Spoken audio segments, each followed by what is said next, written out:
Hey guys, welcome to another episode of Amber Unfiltered. Today I wanted to talk to you guys about a very important or sensitive topic. I came up with this while I was at work today. Actually, we be talking about everything, child. Like, it's just like a synergy that like doesn't need to be explained. Like, we just get each other on a different level. I wanted to talk to you guys about Black parents and how they don't seem to invest in or believe that artistry or creativity is like a viable career path. But before I do that, don't forget to like, comment, and subscribe. Also, if you want to cash at me at AmberUnfilteredShow, that'd be greatly appreciated. So I know I started off the video smiling, but this is a very important / serious topic to me. I don't have any notes. I just kind of was gonna go off the cuff, like I typically do sometimes. But we were talking about this at work and I was like, I want to elaborate more on that because I feel like I was definitely a Black kid that was not thoroughly supported by their parents, because I am a creative person.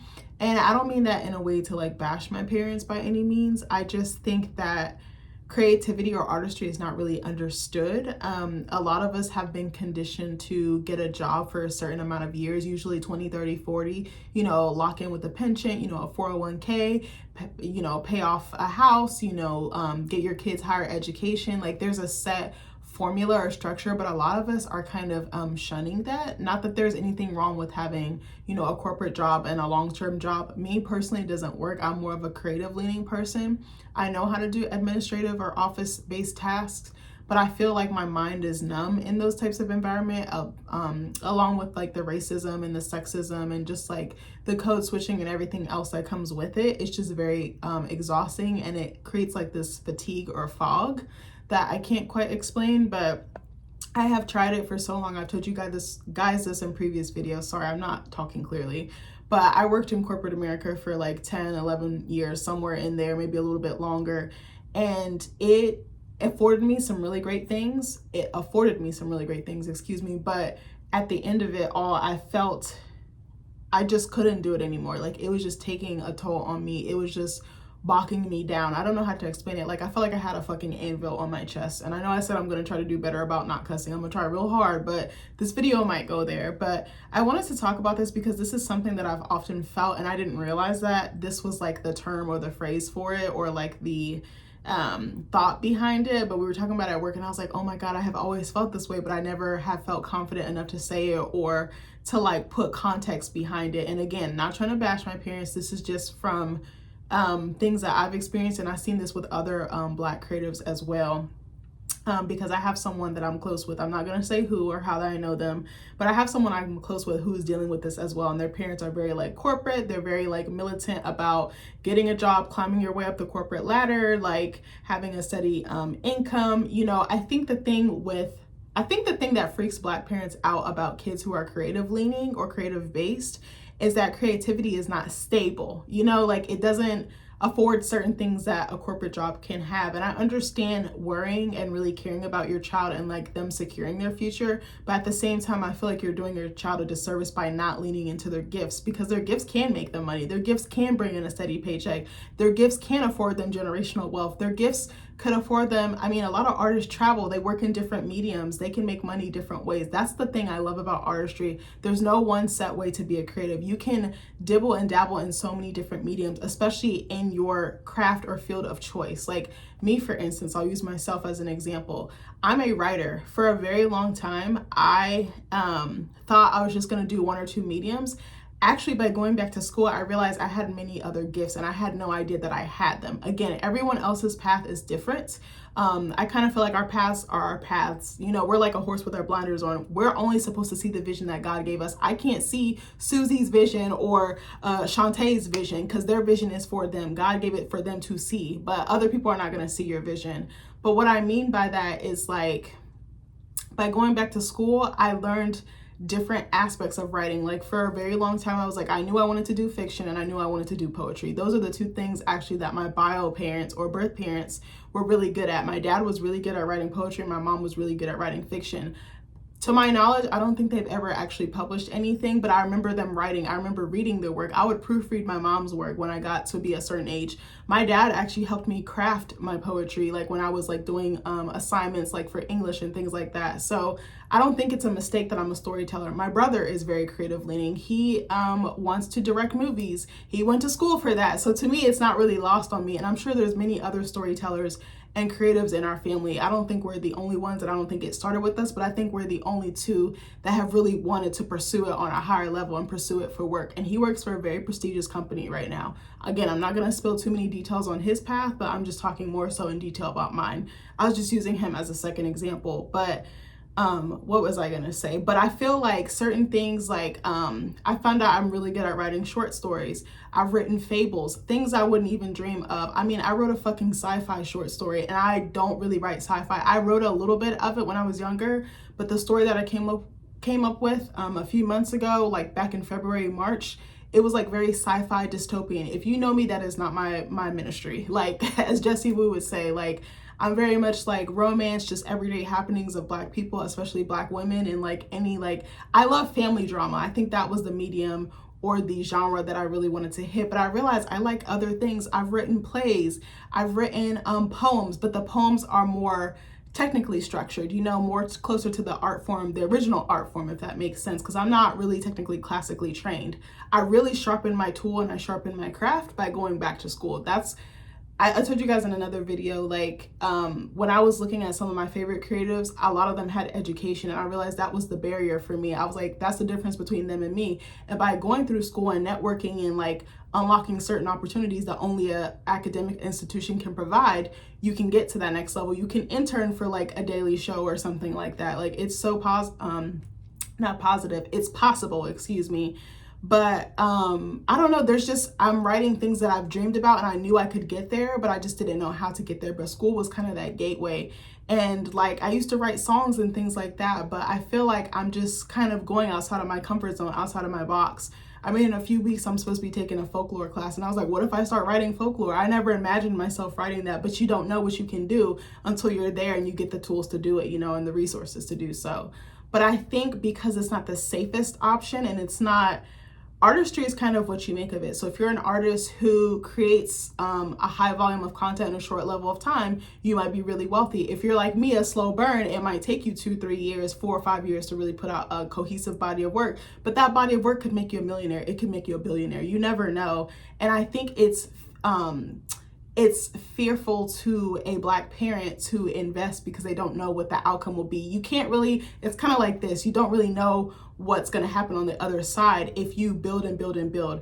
A really great example, I'm about to pull her up. I just randomly thought about her, of a parent who actually, but I don't think her mom was Black. I just thought about that. I'm not exactly sure. Hold on. I just put the wrong freaking code in my I put the wrong code in my tablet. Sorry. I was like, what the hell is my password? But hold on, I think it's FKA Twigs. I don't know if you guys know her. I'm about to pull up a picture. She's very talented, but I think her mom might be European, if I'm not mistaken. I don't think her dad was around, but I know she's mixed. I know she's like European and Black.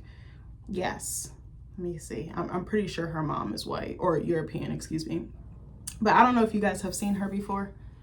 You guys have probably seen her. She's been making music for a very long time, but she also like makes her own clothes. She acts, she sings, like she does some modeling, like she does a little bit of everything. But her mom encouraged her from very, very young. If you read any of her interviews, she literally talks about how much support she had from her mom. That is something that I wish I had growing up. Honestly, to be completely transparent, I feel like I'm really supporting myself solo. I have people who support me and who read my work and who actively ask for it and really want to read it. But like when I say investing, like putting me in classes, helping me get published, helping me promote or market myself. Even I'm trying to think of another good example. Lotto, the rapper, she said that her dad really was instrumental. She's half Black, half white. Her mom is white, her dad is Black. Her dad was super instrumental when she was younger, from when she was like a preteen or like middle school age, somewhere in there. He was taking her to the studio. He was making her perform at like live shows or like venues. venues, even if it was like something like a coffee shop or something like that. He was really promoting her, taking her to parties, charging people like, by the head, to get in. And that built her performing muscle. Honestly, that built her up to have stage presence, to be able to tackle a venue with 20K people in it. Like, you know what I mean? Like, I don't feel like I had that. I feel like people, actually complete strangers, were the ones who guided me more than my own family. And that is something that was kind of painful to me, because a lot of Black artists say this: you have to kind of go outside of your support system to get the support. And another part of it is me. I will take accountability and say that I have a very hard time sharing my work because it is so personal.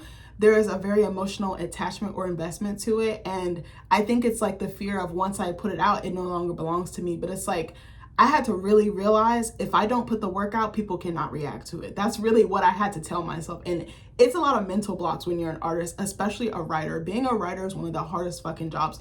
Any creativity, but to use your mind in that way, to use your heart in that way, it is so hard. Like, I remember I went to a reading. A reading is basically where an author will come, they'll read some of their work to like a group of people. It could be in a library, it could be at a coffee shop, it can be in a stadium, whatever the case may be. They'll come read their work, they'll read an excerpt from whatever that new project is, and then they answer questions from the audience. And I remember his name was Steve Almond. He was really, really sweet. And sorry, I think my sister-in-law just texted me, but I think she meant to send that to my brother. But anyway, I remember he wrote something in the cover of his book, because I purchased a copy. I always love to support artists, whether they're big, small, in between, whatever, on the come up, whatever the case may be. So I bought a copy of his book. I stood in line and I waited to talk to him at the end and got a picture with him or whatever. And I remember he put something, it was a quote from Eleanor Roosevelt, and it was like, do the thing you think you cannot do. And I'm literally doing that now. Like, I'm working on something now. I don't want to spill too many details about it, but it was just, it's hard. Like, you get so wrapped up in your mind. You're like, what if someone doesn't read it? What if anyone doesn't care? What if they don't buy my work? Who's going to read it? Like, you just, it's like a constant cycle of self-doubt. But to actually sit down and write and not let those voices eat away at your talent, at your gift, that is actually really fucking hard to do. So please be kinder to writers. Please be kinder to authors, because this shit is not easy. It is sometimes for the birds, okay? But I think something that made me feel lonely was like, I would get published and things like that, but I didn't feel like congratulated. I didn't feel proud of. I didn't feel like they could see the vision that I had for myself. And maybe I could have vocalized it better. I was very shy and very timid growing up, so that also could have been just a miscommunication on my part. But I don't think I had the tools, and I don't think I had the confidence back then. But even then, I feel like if I did, I'm not sure I would have been supported. Like, I wished I had like classical training as far as like writing goes. I feel like I'm getting that now. Like, to me right now in this moment of my life, I'm delusional. I'm like, bro, someone could tell me I'm the shittiest writer on the planet, I'm still gonna believe I'm the boom shit shebang. Like, I'm sorry. And I'm like, I'm gonna invest and pour everything into this. I don't have a plan B. I don't have a plan C. I don't have a plan D. Writing is it for me. I told my husband the other day, I said, I want to be like Robert De Niro or Al Pacino, one of those guys. They're fucking 80 years old and still acting. Do you think they need the money? Fuck ass no. But they want to do it because they love it. They have a passion for it. They have a knack for it. It's what makes them get up in the morning. That's what I want to do. I want to be writing books until I'm fucking 80 or 90 years old. And it's not going to be for money. It's because I still have stories to tell. And God isn't through with me yet. And he isn't through using my gift yet. Like, I don't know. And I think, it's scary to see.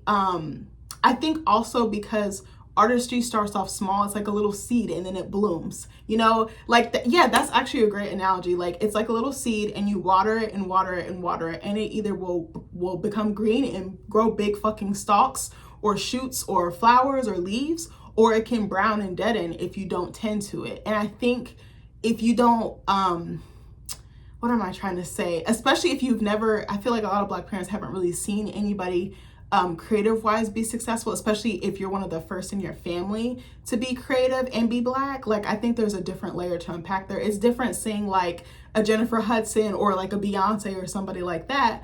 They're not, they look like us. Obviously they share the same culture, but they're not someone in your family, someone that you actively know. That's what I'm saying, like you intimately or personally know.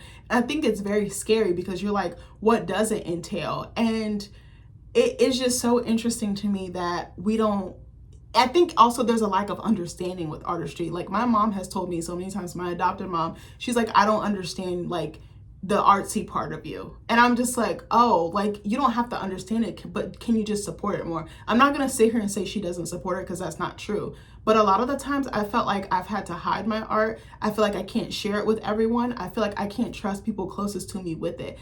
Actually, I have like a core set of readers that I send stuff to that is like not even polished or whatever, or like snippets of like new stuff I'm working on. It's like 4 or 5, like 6, maybe 7 people. It's usually like 5 that I tend to send, and I'm like, please read this, give me feedback, where can I improve, what worked, what didn't work.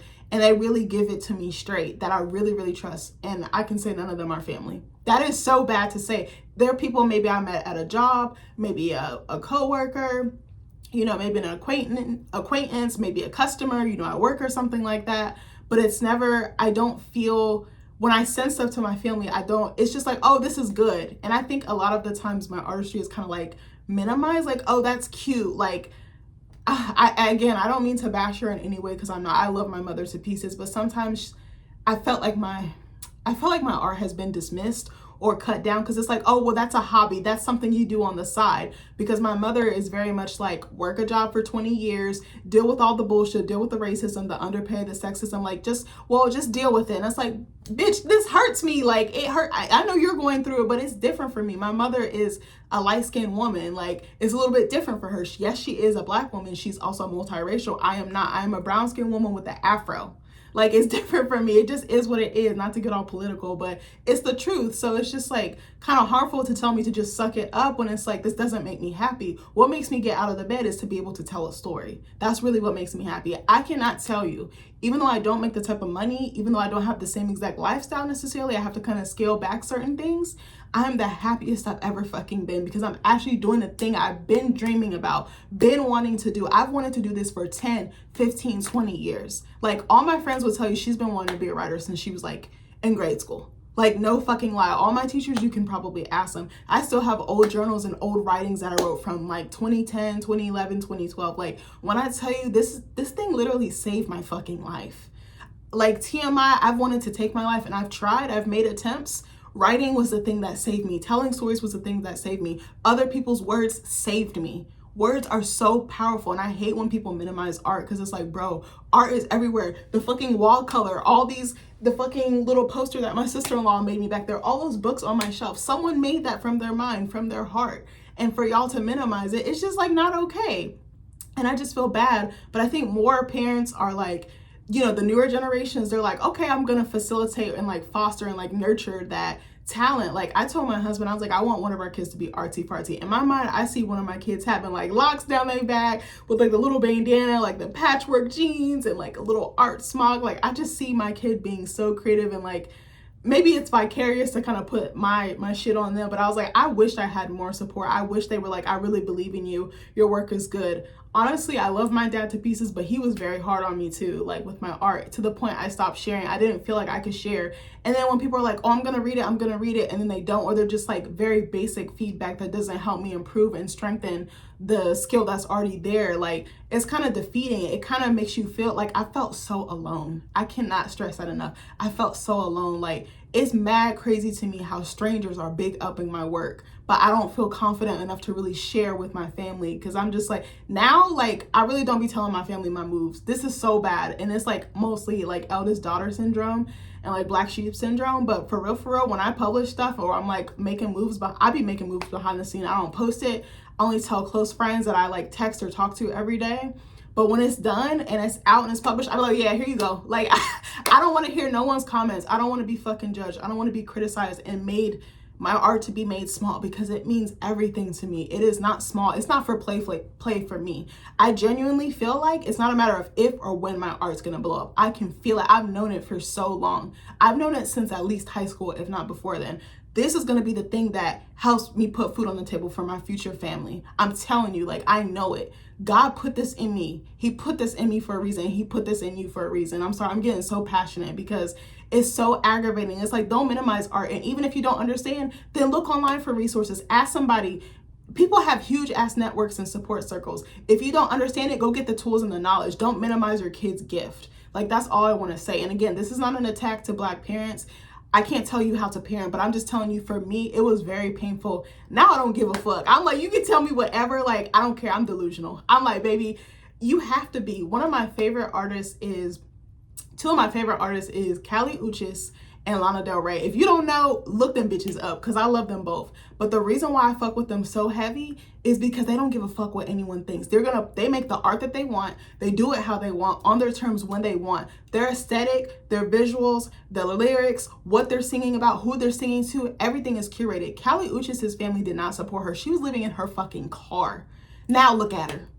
Like, I'm telling you, Lana Del Rey, same thing. She was fucking homeless living in a trailer park, but she believed in herself so much. And I was like, how do I get that? Now I'm there. I'm like, baby, I'm Himothy. I'm Hermothy. I don't know. You know, the fucking saying. But, like, I can't tell you. Like, nobody can tell me nothing. I told my coworker earlier today, I said, it's not a matter of if, it's a matter of when. Because I know I can get it. I work hard.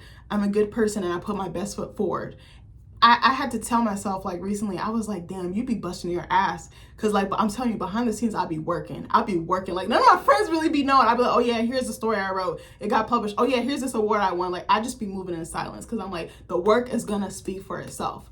And I was like, I'm not going to stop till I have that first novel in my hand. I'm not going to stop till I'm going on tour. I'm not going to stop till I'm a millionaire. I'm not going to stop till my kids have everything I didn't have. Like, point blank, period. So, like, stop the cap. Support your Black kids who are creative. Even if you don't understand it, ask somebody. Look online. There's so many fucking resources. Enroll them in a class. Put them in an art school. You don't know who they could be, who they might turn into. They could turn into the next Usher, the next Nicki Minaj, the next Cardi, the next Beyonce. You never know what you have in your hands. And don't do it just for that. Do it because you love them. Do it because you support them. Do not minimize their art. That is the worst thing you can do to an artist, because it is already a lonely road trying to make something of yourself and trying to get paid. That's a whole other video. But I'm telling you, just support them. Even if you're like, I don't know what the fuck was being written. I don't know what the fuck was being said. Clap, go to their shows, put money in their pocket, support them, because you never know where they might end up. I'm just telling you, I know what I know. But anyways, I love you guys. I'm sorry I went on ham on you guys. But anyways, I'll see you in the next video, and I hope you have a good one. Bye.